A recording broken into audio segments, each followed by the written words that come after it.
Pada malam kedua pelaksanaan ibadah sholat tarawih, ribuan warga dari berbagai desa di Kota Loksemawe memadati Islamic Center Kota Loksemawe. Meski menjadi masjid ikon kota ini, namun warga yang melaksanakan ibadah tarawih tetap diimbau untuk meramaikan masjid di desa masing-masing.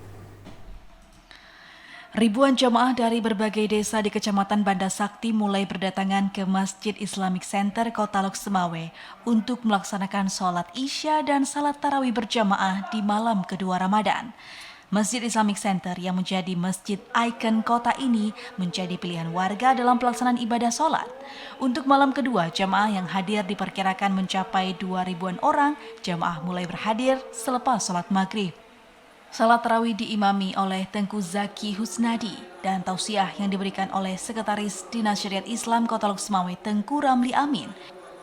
Dalam tausiahnya, Tengku Ramli mengatakan selama bulan Ramadan masyarakat diminta memperbanyak kegiatan keagamaan dengan memanfaatkan waktu luang seperti zikir, ikut pengajian, dan sedekah sehingga Ramadan tahun ini lebih berkualitas dari tahun sebelumnya. Kalau kita lihat masih menarik, ya masih menarik sholat tarawih. Namun karena di Loksemawe ada beberapa tempat yang lain yang dekat dengan ini, ya. Karena kalau masjid ini kan masjid di perantauan, artinya begini. Kalau Langcanggarang punya masjid dua, ada Baitul Hikman, ada Jami. Kemudian Simpang 4 dia punya juga jamaah sendiri di musala.